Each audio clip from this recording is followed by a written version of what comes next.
The American dream is dead. But if I get elected president, I will bring it back bigger and better and stronger than ever before, and we will make America great again. Thank you. Thank you very much. 2016, year of the snake. It's time for a change in the White House, y'all. Bring it.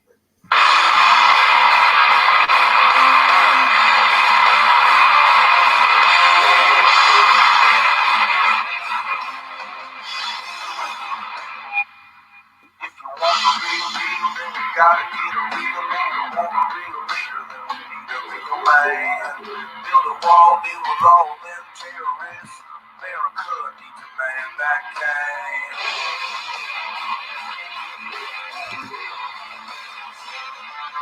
If you wanna feel safe in your own backyard, one choice. Gotta play your trump card. I say Trump, you say hell high. When I say Trump, you say hell high. Make America great again. Make America great again. Make America great again. Time to make America great again.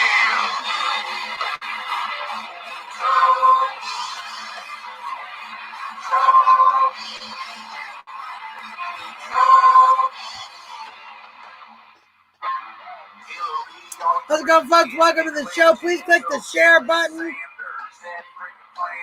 We got a lot of great stuff to talk about tonight.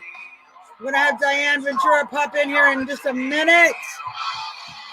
Talk all about Reopen America. We're going to talk about what we're doing.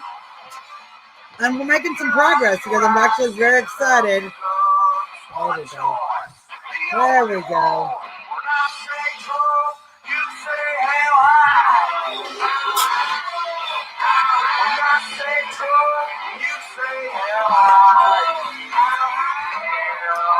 Make America great again. Make America great again. Make America great again. Time to make America great again.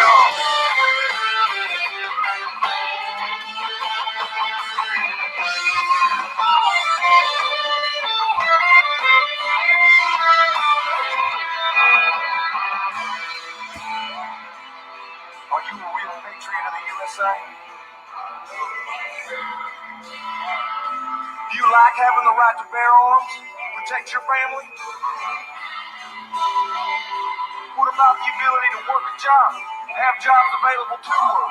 We love those things, right? Oh my gosh. We need that back.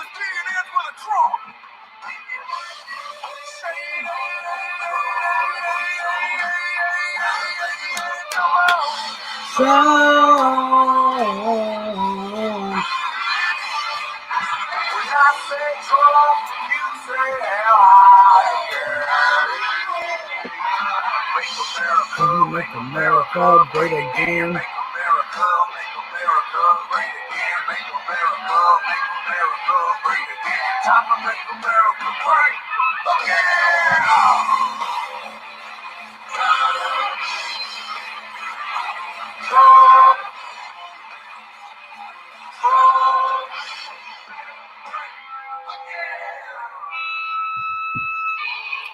Hello, everyone. Welcome to the show. You are watching the one and only Trump Talk US live in DC with Suzzanne Monk. You can see I've been busy today. I didn't have time to tuck my hair up into my hat. We're just busy making America great again, you guys, again. We're doing it all again. Welcome to the room. There's Chris McDonald, my Monkin. Welcome, Chris. Good to see you. Good to see you. Please click the share button. Invite your friends. Facebook hates me, and it hates this show. It hates this show. It hates this show because we tell the truth. We give facts. We tell people how to engage their government. We destroy narratives, all their lefty narratives. We destroy. Awesome. So, Diane, I should be able to pop in. Let's see. Yeah. Great. Did you click the link, Diane? Did that bring you in? I don't know if I can bring you in from here. Let's see if I can do that from here. No. It should pop up.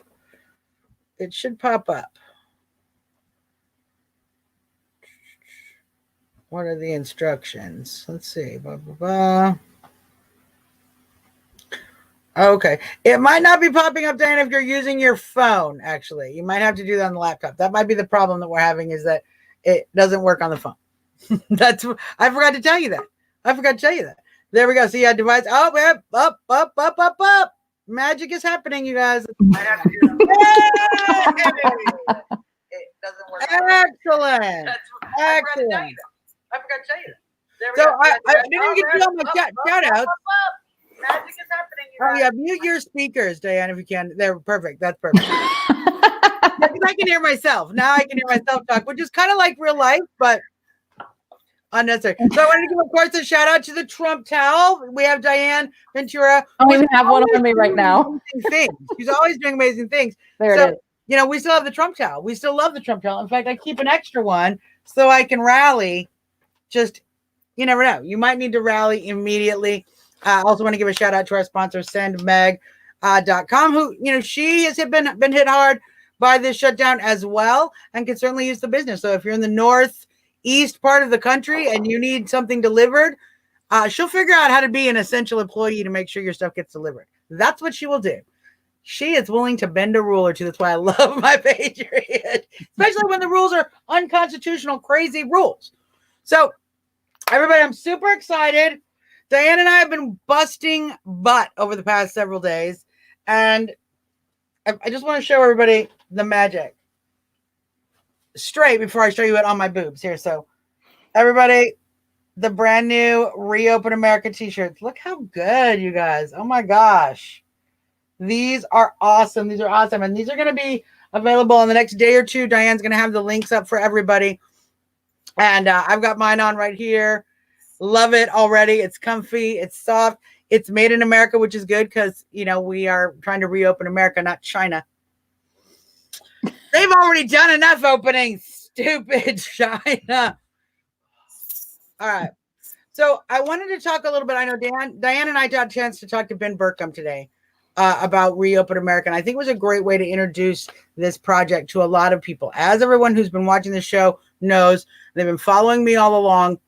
Once we started getting to these unconstitutional shutdowns, we've done a lot of things here on the show. We've learned about biology. We've studied virology. We had a whole math lesson. We've looked at charts.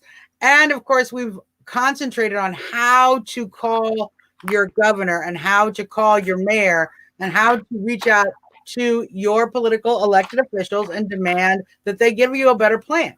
Now, Diane, I wanted, because they've heard me tell you everyone why. Why is this so important? I want them to hear from somebody else who can explain why is it so important and why do people have the right to think that their voice actually matters?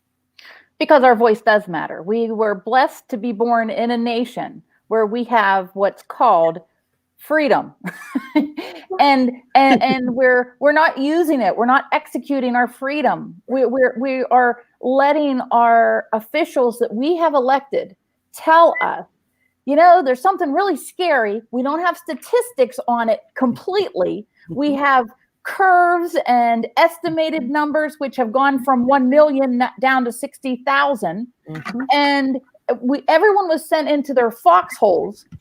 We've evacuated schools. We've evacuated every small business that is the heartbeat of America is in lockdown right now. Yeah. Because we want to not trust our immune system and God, and we're trusting our government that they're going to send us a $1,400 stimulus check and poof, everything's better. You know, certainly it's possible to believe that this virus is dangerous. Sure. We know that. Cars are dangerous. Right. Depression is dangerous.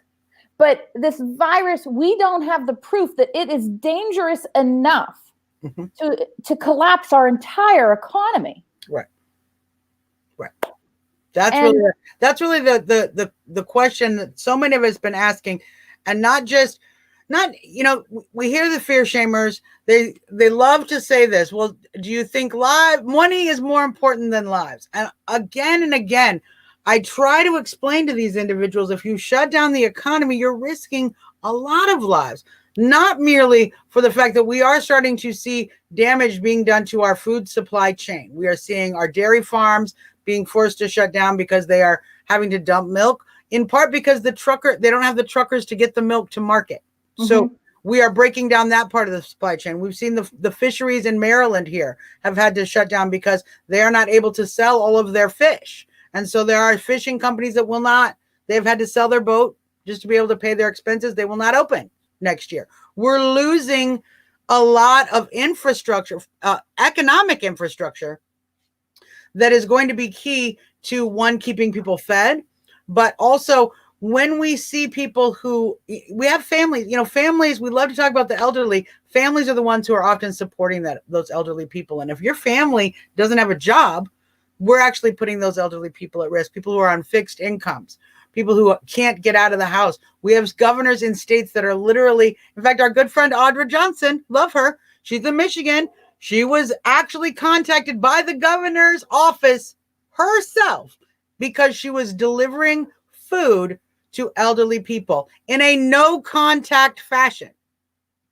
Leave it on the doorstep, let them know, no contact whatsoever, totally following social distancing rules. The governor's office called her and asked her to stop doing that. So, it's not really about the social distancing rules. Many of us have been more than willing to play along and to do the social distancing, to engage in safe precautions. But as we see, the social distancing rules are being used to impose much worse restrictions and freedom suppressions, and in ways that aren't relevant to preventing the spread of the virus. In fact, in Maryland, I just posted on one of the sheriff's offices, they had the nerve to suggest that driving on country roads just to enjoy a nice drive was forbidden because of potentially spreading the virus. So I don't know if you can get the virus going 45 miles an hour in a car past you, what's going to happen, but we are seeing our rights be eroded, not for safety, but because they can. And the reason they're getting away with that is that we have not yet engaged hard enough. And part of that is just building up a network, which is why we have Diane on board. We have so many other great people that we're pulling in to this group and to do this great work. Now, Diane, one thing that everybody often says when, they're like, yeah, that sounds great. Then you say, call your governor. And they're like, how do I do that? And I always go, well, you have to get one of these things, a phone. You're going to start with a phone, but it is a little bit more than just having the phone number. Diane, do you want to talk with people a little bit about how you would go about contacting your governor? For example, who's your governor in Pennsylvania, and how would you reach out and let them know you're unhappy as a citizen?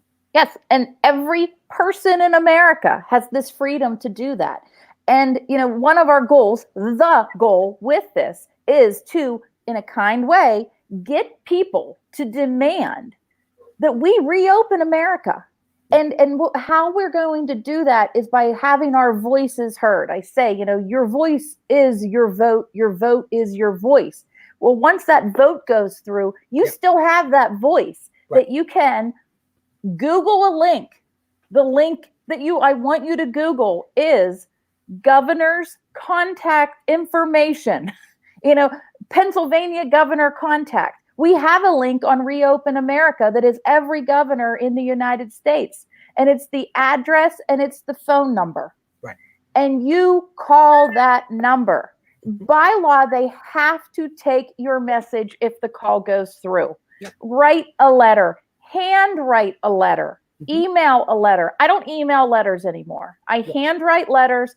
I feel I really did something when I put letters into the mail, because when I hit email and I just send it, I really don't feel that it's gone somewhere. But when you do put a letter in an envelope, somebody on staff has to open up that envelope. Well, and we know that from a fact, because you and I both have a dear friend who used to work in the White House mail room. Yes. And she gave us some insider information, you guys. Those handwritten letters get marched over.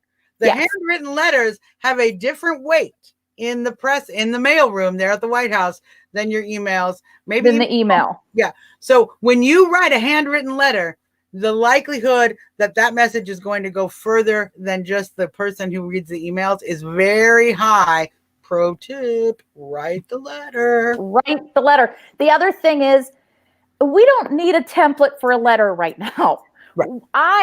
Suzzanne needs, America needs you to write exactly how this has affected you personally. Right. 100%. How has your life changed because of this? Mhm. One of the things that's heavy on my heart are the students who go to public schools, which we live in America. We've got public schools, and there's a lot of great, great things about public schools. And one of them is there's children in homes who don't have any food to eat for whatever reason. They're Right. not getting nourishment, whether it be physical, mental, they're not getting that care. And these students are now locked in these homes with these parents who are thinking that it's the end of the world. Listen, we are in a social experiment right now. We have to, I hate to say fight back. I don't want to say fight. We have to aggressively use the freedoms that our forefathers and foremothers created for us through prayer, through sacrifice, that we have a voice. Suzzanne uses this thing a lot, the Constitution. Yeah. She knows it in and out better than anyone I personally know. And she says, there's no virus in my Constitution. I mean, our right to assemble freely is being jeopardized. Yeah. We are now in a country that we can't go to a church. Churches are being arrested. Pastors are being arrested because more than 10 people are meeting. So this is an opportunity for us to use social media that we still have and plenty of time, which a lot of us have right now, Right. to use this as a time to grow together, to learn together, and to actively seek the information that all of us have of how we can get a message to our governor, to our congressperson, to our township supervisor, and even down to the zoning officer, your borough zoning officer. Pick up the phone, call your township building where you live, and say, hey, is there any light at the end of the tunnel? What are you doing about ending this shutdown for us? If we don't, I just want to make Marita comments. She has 2 churches that refuse to close here in Kentucky. That's awesome. Fantastic. And I pulled that up because this is an important thing. We need to support and validate people who are resisting with us. We are resisting this socialism that is being imposed upon us, and it is the right and American thing to do. And when we see other Americans standing up, other people of faith standing up, give a call, send an email to the churches and say thank you. Thank you. That validation gives them the strength to stay open more, to resist the pressure that they're getting. The same thing with your governor or your mayor if they're not shutting down. Even if they're shutting down some things and not other things, you can call, you can email and say, look, I really appreciate you didn't do a whole shutdown. I don't like this, but I really appreciate you did this. More of the things I like, less of the things I don't like, please. Yes. And I like foot soldiers. I like to say that we're trying to put together a small army that when our president, who I completely trust making these decisions, when he says it's go time, we need to get a message to him that we are ready. We support him and we trust his judgment when he says, America, let's get back to work. And we need to give him the opportunity to make that decision because as we've talked about on the show, and I talk about this online a lot, the president is under attack. He is under attack. He is being pressured by all sides to keep the country shut down. In fact, if you listen to his pressers, if you listen to the media, they are now requesting he issue a nationwide shutdown. They're demanding it. Every single press conference, every single day, he is getting hammered by these organized leftists to try to convince him to do a nationwide shutdown. I know he doesn't want to do that. I know he doesn't intend to do that, but it's kind of that thing where you ask for a really big thing and then it's harder to, you get something in the middle. So if they push the president to say nationwide shutdown, it's harder for him to say no, the utter opposite. I want to open everything up.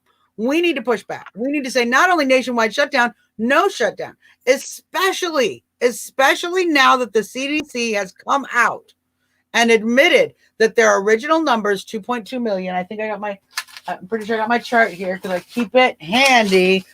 The 2.2 million is now down to 60,000. So not 100,000 to 240,000, not 2.2 million, 60 million. As I've shown you our little curve many, many times, I think we're already down here. I think this orange curve, we've already shrunk that curve just because the numbers have come down. So it's time to ask, has anyone reevaluated the need for a shutdown now that we have these new numbers and these new predictions? Because the whole purpose, the entire stated purpose of the shutdown was to flatten the curve and avoid overwhelming our hospitals. Well, if we're looking at much lower numbers, we are already not overwhelming the hospitals. And there is no reason then, according to their reasoning, that we should be shut down. They've moved the bar several times. They say it's because we want to flatten the curve. And then they say we want to slow the spread. And they use different language. And now you got people actually saying, well, we have to stop the virus. You aren't going to stop the virus. The virus is going to be here. Our immune system is going to stop the virus. That's right. And that is getting exposed to it and your body building an immunity that God has blessed us with. Yeah. And that's how pandemics work. They peak and then they start going down, and we can't hide from it. And the people that attacked us and said, "Oh, millions will die." It is horrible. It's sad of death. Two guarantees: if you're born, is life. Our other guarantee is death. It is, and we can't close down our economy and hide from our government and not take walks. People don't want to go out on a walk. I'm on a walk in my neighborhood. That's what I do now, is take walks with my dog. I now know why my dog gets so excited for walks. I'm getting excited for walks. And, people are like, oh, hi, how are you? Well, and we see this is exactly the kind of thing we see. People are living in fear, even of just taking a walk. There was a father who was arrested in front of his daughter because they went and played catch in the playground together around no one else. What state was that? I have to check the article. I can't tell you what state. They were doing sting operations in Illinois, in Chicago. They had undercover officers, plainclothes officers, go into Joann's Fabrics and purchase what they believe to be non-essential items, so that they could then issue a citation for those stores and shut them down. We are doing sting operations for craft supplies. To find a reason to shut down commerce. Yeah. People who are paying rent to be at that particular brick and mortar building. And we should be angry. Just the idea that the government can tell you what's essential and what's not is already such a violation of liberty. We are not children. The government is not our mommy and daddy. It does not tell us what we need to eat. It does not tell us when we need to go to bed. It does not tell us whether or not to wear a sweater because it might be chilly. That's not for the government to do. We're adult individuals. So if it's essential to me to have some craft supplies while you've locked me in the house, that's my decision. But we have the government actually trying to tell us what's essential and what we can and cannot do as adult free people. And utterly ridiculous. Randall says it was in Washington where they or Minnesota where they had the gentleman who was arrested. Father. Well, here's the thing. There's going to be a lot of lawsuits. And you're right, Marita. In fact, we're actually, as we're going through the reopen, growing this organization, we're finding more and more lawyers, more and more in different states are suing. These cases are coming out, and it's going to be such an important part of pushing back against that they can't do this again because we have had legal verdicts in our favor. Well, this whole social experiment that we're living through right now is now softening our nation to be okay with the government saying, we've decided it's not safe enough for your immune system. And if you do decide to go out, we want you to put a mask over your face. I have this because we want you to put a mask over your face. Okay. So now we are conditioning that it's okay to walk into a bank or a drugstore with a mask over your face. Tell me that makes any sense at all. Any sense. I live in, what is it called? West Virginia, Pennsylvania, Ohio. They call it the ring of death, or the highest overdoses of pharmaceutical meds. Right. Okay. What? I can't remember. There's a name for it.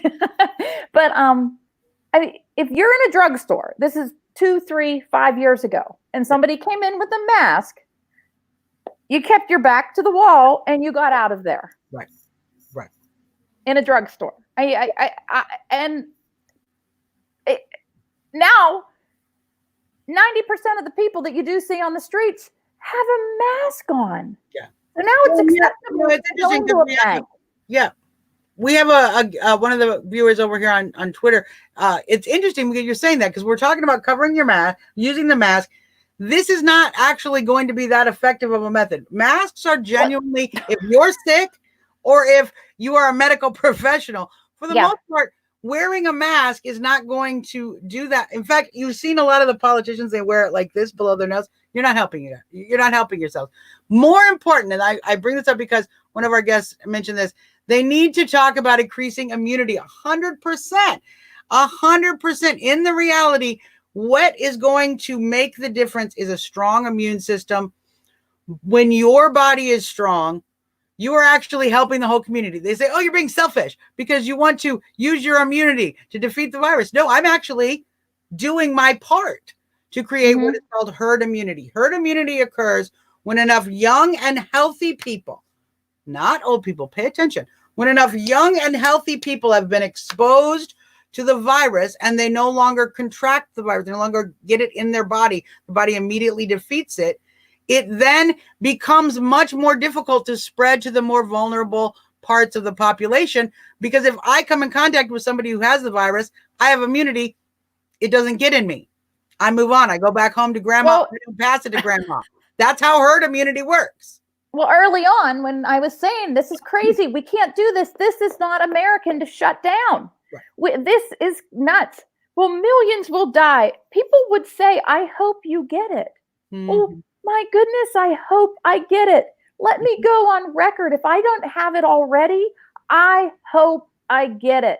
Yeah. That is how our bodies work and build immunities to build immunities. Yes. I told you this before, Suzzanne. A lot of our viewers are going to remember this. In the early 70s, my mom went to the McConnells, who had 4 boys, and we had 6 kids, because guess what, Jimmy, if you're watching, Jimmy had chicken pox. So my mom, who had 6 of us, and Sandy, who had all of her kids, they wanted to get through the chicken pox at the same time with all of us. There you go. We didn't hide from it. And Rebecca mentions Dr. Shiva. We love Dr. Shiva. We do love Dr. Shiva. Huge fans. We've been a huge fan of him as far as the organization as well. He is doing some amazing work. In addition to his great video about Fire Fauci, how to build up your immune system. That is what he wrote the book on, is literally building up your own immune system. He's an expert and someone who has been a passionate supporter of our president and our country, running for Senate up in Massachusetts. But certainly he has taken this situation and really used his voice in a powerful and effective way to reject the misinformation that we are getting out of Anthony Fauci, we are getting out of the CDC. I do, in fact, 100% recommend that you get a chance to look at Dr. Shiva's video. I know I have it on my page. We have it on the Reopen America page.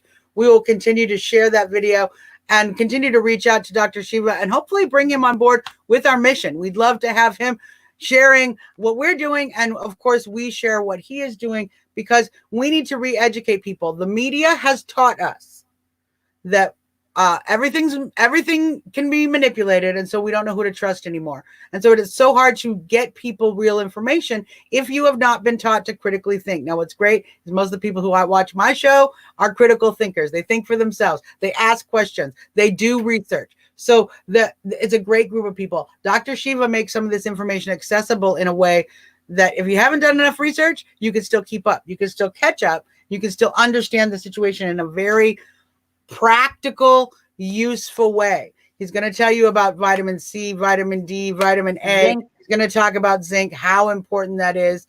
He's going to talk about learning your body and being able to know what your body is doing and use its own benefits. Work with your body. Don't work against the body. Never.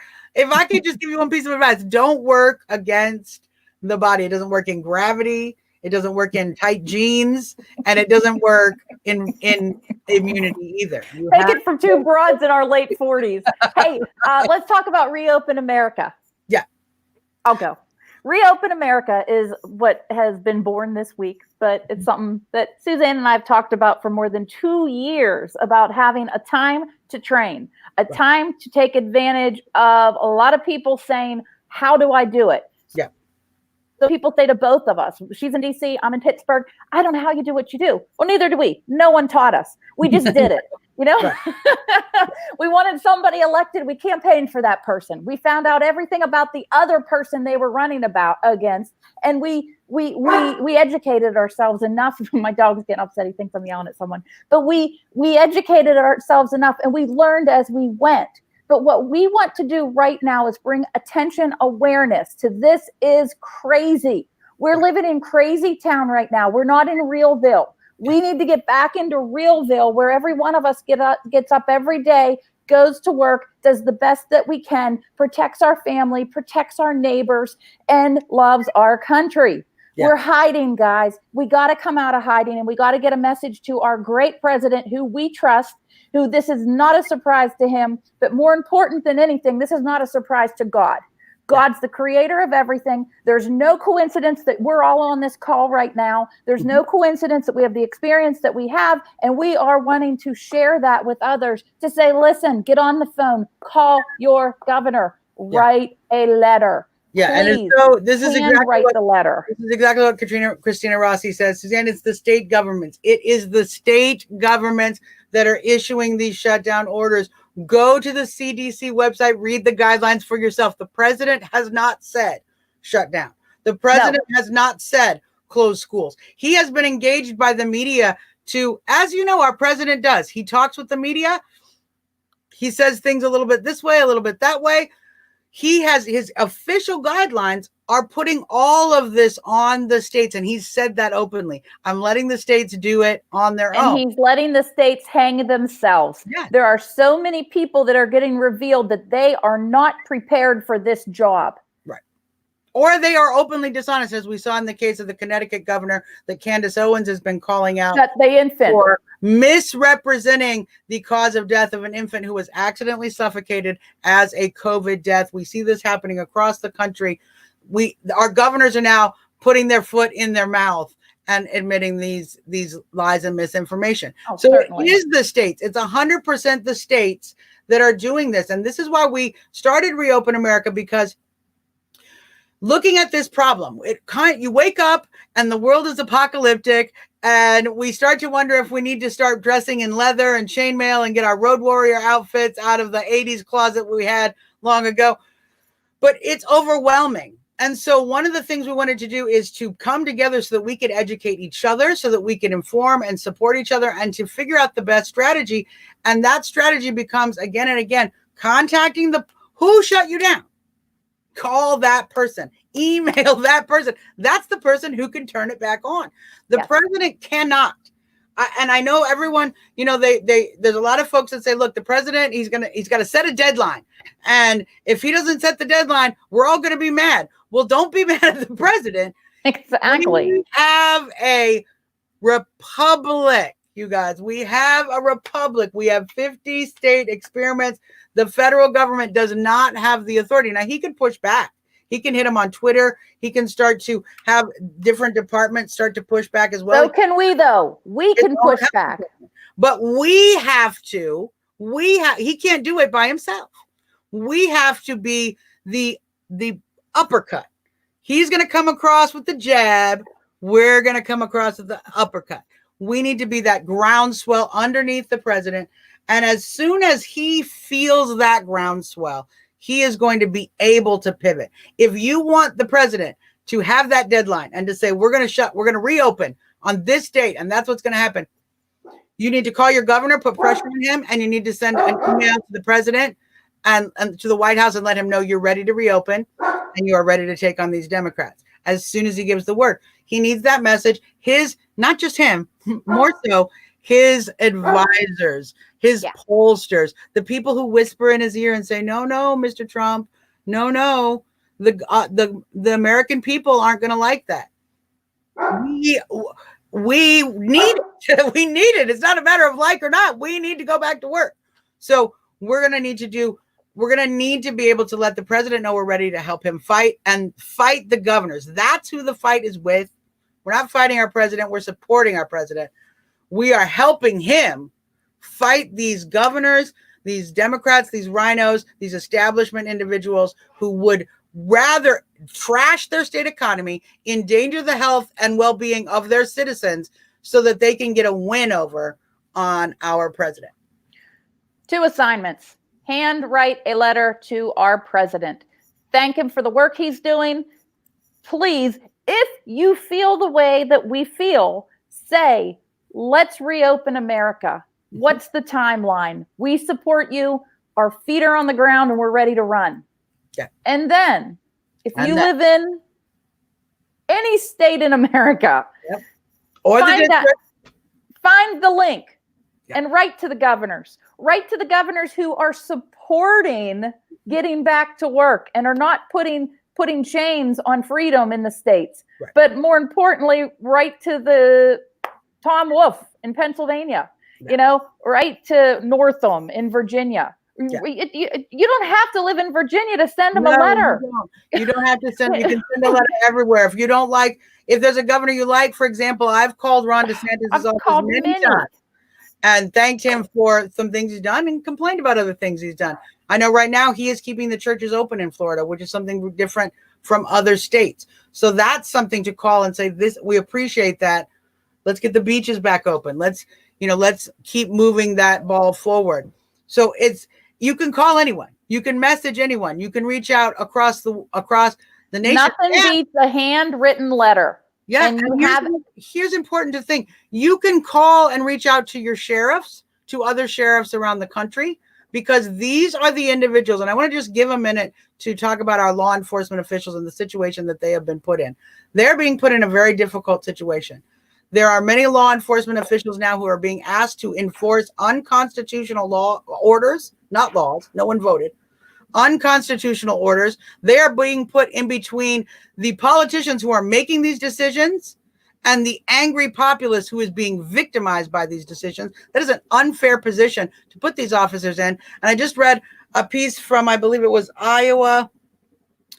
They have released prisoners. As you know, the crazy governors and mayors have released prisoners to reduce the spread of the virus in prison.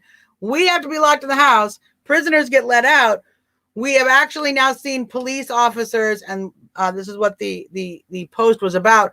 They have had to engage these criminals again. These criminals are now on the street. They're committing additional crimes. They're putting people at risk. A person has already been shot and killed by a criminal that has been released because of COVID-19 releases. So we are putting our officers at great risk for criminals they've already caught. Look, they already did the job. They did the job the right way. We got him through the court. We had him in prison. We had the system. But we actually now have let these folks back out, and these law enforcement officials are forced to re-engage these criminals. And they're the ones being sent on all of these crazy calls to angry citizens that are just trying to live their lives. So our law enforcement officials are put in a difficult position. I know we're going to have some difficult emotions with them as we see their enforcement of these issues. But that is the reason to call your sheriff. Sheriffs are elected in most counties. Call your sheriff. let him know you don't want him to enforce these unconstitutional laws. You think they are unconstitutional, and you do not want him enforcing these orders. You have every right to ask. Look, as I was always told as a kid, what does it hurt to ask? What's the worst that can happen? They say no. Definitely. We need to keep in prayer and keep in mind the families who are going through depression right now. Mm-hmm. Because I'll be honest, Suzzanne has listened to me cry some hours lately with what's gone on with our business. And all of us are going through that. I have experienced it. My husband is experiencing it. Every American is going through a grieving process, whether you recognize it or not. Every American is going through a grieving process of normal. Normal died. And we want it back. And we're grieving for that. And we're afraid we're not going to get it back. We are trying to process this new normal. It can't remain the normal. We can't let it settle into our hearts as the new normal. And that's one of the reasons I wanted to give everybody a way.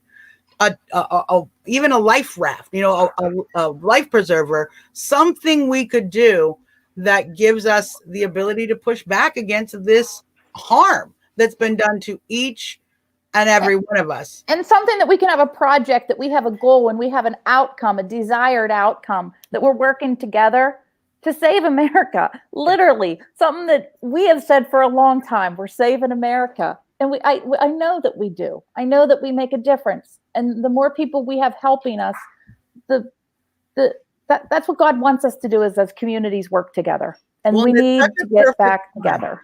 I wanted to mention Tracy Harden says, "Good evening, happy Passover." Yes, and I bring that up because it's such a perfect time to be.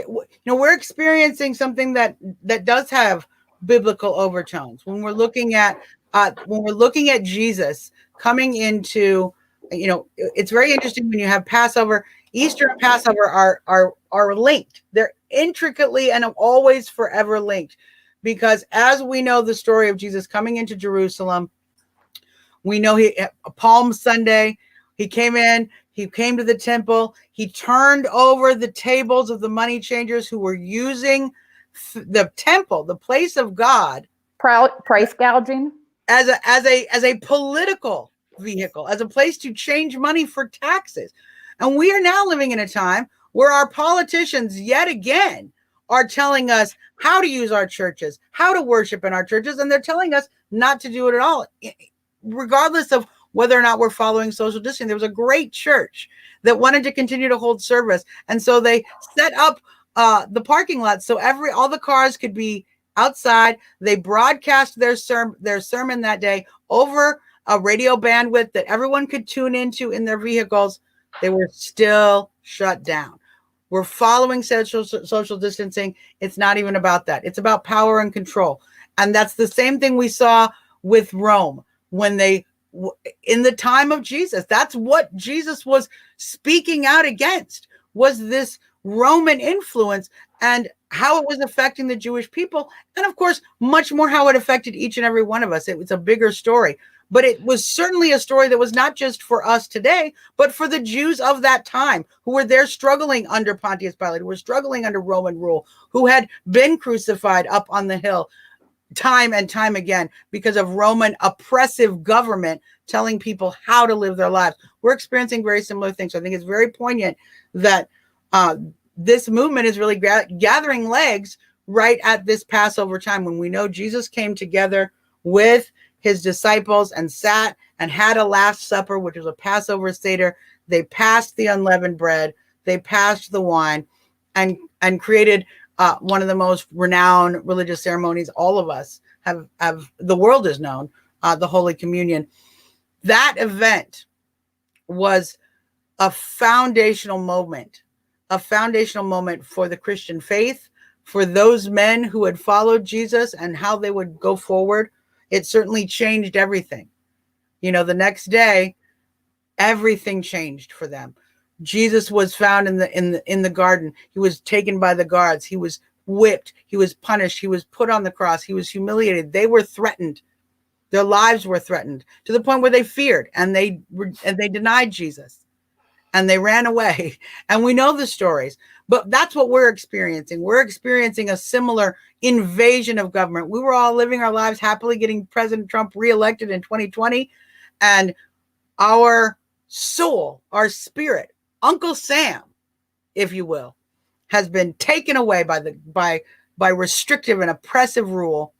And we're in a new era, but we're certainly in an era that's going to test our mettle. It's going to test our faith, and it's going to test our commitment to our Constitution and to the gift that our founders gave us. And what I have found is that there are so many people that this instance has shown me are the true strong patriots, are the true warriors, are, as Diane actually is, a daughter of the revolution. I think, there are those who are literal daughters and sons of the revolution, and there are those who are spiritual daughters and sons of the revolution.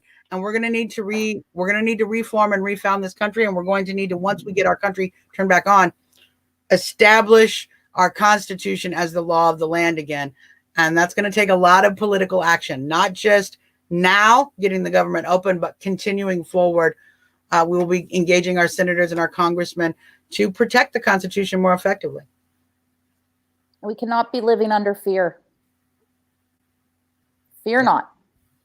Fear is the mind killer, as they say in so many good movies. So, and fear does not stop death.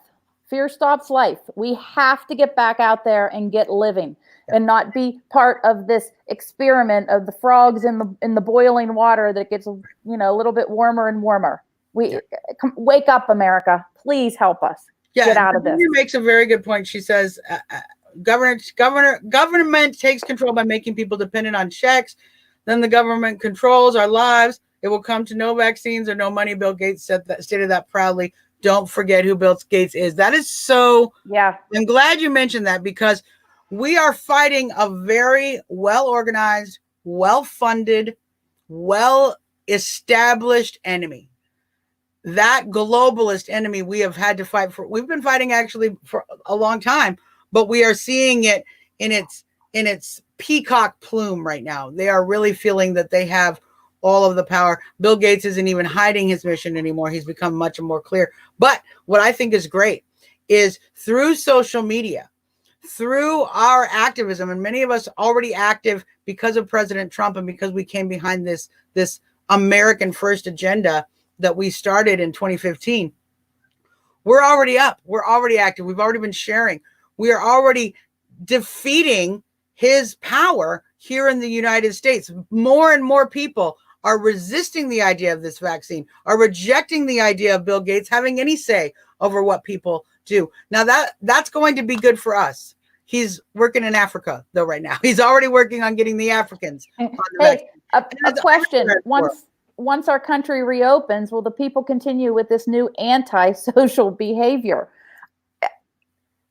We don't have the crystal ball, neither does anybody else, but I will tell you this. Suzzanne and I are already working on not only reopen America, but keep America open. Yes. We don't want this connection that we make right now with all of our guests and our community that God blesses us through this movement to just be done once we get it open. We need to stick together and work and continue to build the community that we want to keep America open. Yeah. And we are going to be responsible for teaching other people in future generations that this happened to us, and not let them rewrite the books, because they need to know how they're going to combat it the next time this virus, this scary invisible virus comes around. Mm-hmm. That we're going to need to give them our playbook. So it's we're not going to end it with just reopen America. We're going to continue with keep America open. Yeah. Now, Loretta asked a good question, and I want to give her Sean's response. She says, once our country reopens, will the people continue with this new antisocial behavior? Sean Loomis replies, mm-hmm. Only the paranoid ones. I mentioned that because we can set an example with our fearlessness. And I know as you've been going out into the social media, and we've all seen it over the past 2 weeks, you state your opinion. You get hit hard. They fearmonger you. They try, and we've gotten a little thicker skin, and we've learned how to debate, and we've learned how to come back at some of those arguments. For example, how many deaths are acceptable? Well, I always say, well, how many deaths are acceptable in order for people to drive cars? Because it's thousands and thousands of people who are killed every year in a car accident, and I'm pretty sure we don't ban cars. It's a false equivalency. And so we've learned how to go ahead and push back, and we've learned different arguments and different tactics to fight back each of these arguments. We're going to need to actually do that physically once we get out. So one of the things I am getting a brand new Free Hugs t-shirt. And as soon, look, I'm already hugging people who will let me now. I'm a hugger. Willingly, if you're willing, I take a hug. I'm not forcing hugs on people. But as soon as we're out of lockdown, oh no, I'm back to demanding hugs from everybody because we need to break that fear. Human beings are by nature social beings. The idea that human beings can effectively social distance is crazy. We need each other for food. Our reproduction is dependent on it. And our physiological health. And I find it very interesting that we are shutting everybody off in their homes where they're more likely to get depressed. They're less likely to get physical contact. And those are things that we know buoy the immune system and are frequently the reason people are able to heal. We have people sick in hospitals. They don't have that family support. We have people who are passing away and are not getting last rites. We have people who are not getting those human connections that make us stronger, make us healthier, make us more resilient, and make us who we are, human beings. We're not robots who can stay 6 feet apart from each other our whole lives. It's just not humanly possible. No.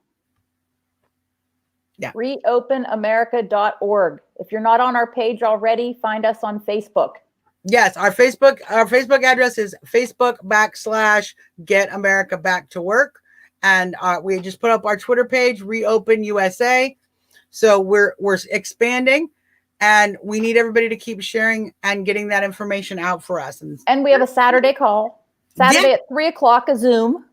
This is exciting, Diane, because it's kind of like, technology is now giving us an opportunity to address this shut-in situation differently. And actually, I think kind of making something amazing happen because, as you know, we can get together for a rally. We can put 100, 200, 500 people down on the National Mall. If we work hard, we can do that. But we've done that. We've put 500 people on the National Mall. We have done that. We've put 400 people on a boat. What? But we all know that distance is the huge barrier for many of us. We live in different states, but what we're going to be able to do is bring together 100 people who are supporting the same cause, supporting our country, and who have the same passion about our Constitution onto a Zoom meeting and show that solidarity without even leaving our house. In the safety of your own home, and I promise it will only be 20 minutes. Yeah. But we're going to take quarantine and we're going to make it magatine. That's what we're going to do. It's going to be good times, you guys. It's going to be the best moment you spent in quarantine the whole time. And can I just say, it's not really a quarantine. Quarantine is for sick people. Yeah. It's not a shelter in place. That's if we have actual martial law. It's a unconstitutional.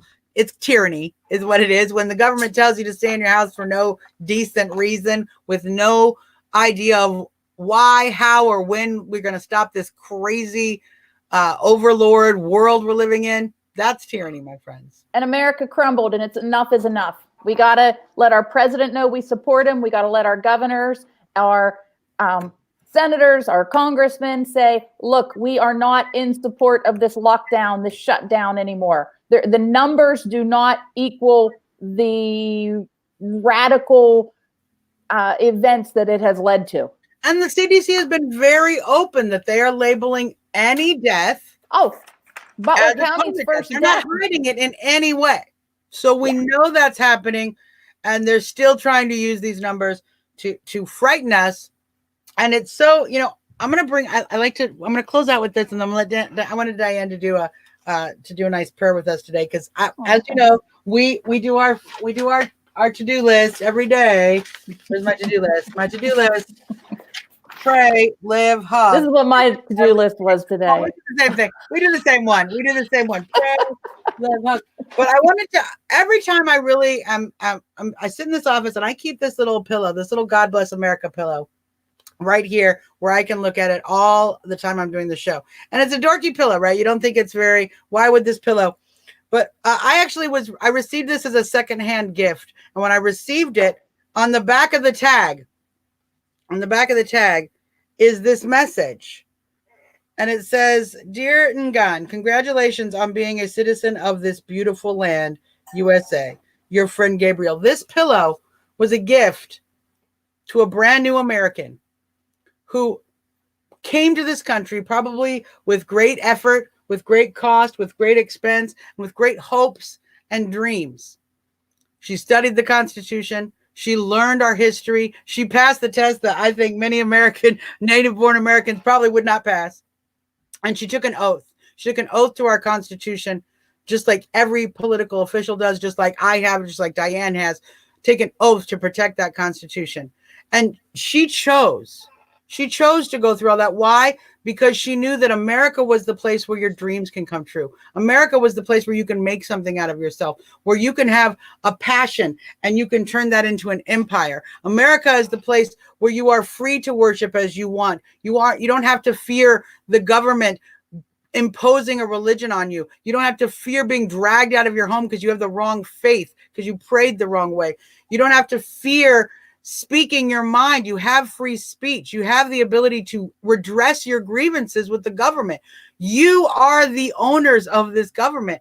This pillow always represents to me the hope that a brand new American brings and how powerful that really is.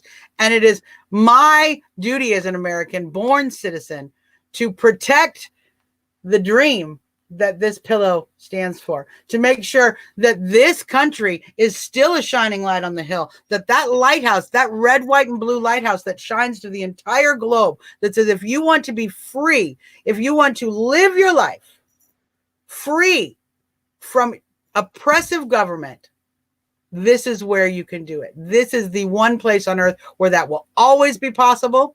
And it's my job, and I know Diane feels the exact same way, her job, every one of our jobs, to protect that. So I like to show everybody that little pillow because it means so much to me. And that's why, because we're here protecting an idea, and that idea is freedom. So Dan, will you lead us in our final prayer for today? Everybody, we do a prayer each and every day at the end of the show. And I have been praying my booty off. So I'm going to let Diane lead us in our prayer for the end of the show tonight. Thank you. Thanks for sharing that story about that pillow. I've seen it so many times and I never heard that. Yeah. Heavenly Father, creator of all things, Lord, this is no surprise to you and we trust you. We put all of our hope and trust in you, Lord. Fill us, Lord, with your Holy Spirit. Help us, Lord, to hear your voice before others. Give us, Lord, the armor that we need to fight this battle. And this battle will be won. Lord, we ask you, Lord, to shake the prayers that are in the atmosphere from our forefathers and our foremothers that have not yet been answered. The prayers that bless this nation, the American experiment. Lord, we love you. We trust you. We're asking you to give us the knowledge, to give us the endurance, to give us the good health that we need to protect this nation for future generations. Creator of all things, we love you. We give all glory to you. Amen. Amen. Amen. Everybody, thanks, Diane, for being here. I love you. Thank everybody for popping into the show. Johnny, we do sometimes take questions. We didn't do a lot of questions today because, of course, what we're trying to do is really introduce folks to this new organization and this new grassroots energy to really reopen America and to hold our government accountable for being the representatives and not the dukes and barons that they seem to think they are today. We need to take those crowns off their head and put back their heads humbly bowed in understanding their position. So we're going to keep working on that. And I'm really glad I have Diane to help. And I'm glad to have each and every one of you tuning in and sharing this journey with me. And we will be back on Friday, 8 p.m. right here. And we'll have a lot more news. There's a lot of stuff coming out. There's a lot of great information starting to come out. And we're seeing the Democrats kind of get their backsides handed to them as their lies are being revealed. And we're going to talk all more about that when we come back on Friday. The truth will set us free. Amen. Until next time, you guys. Thank you. This is Bye bye. Jumping out. Trump out.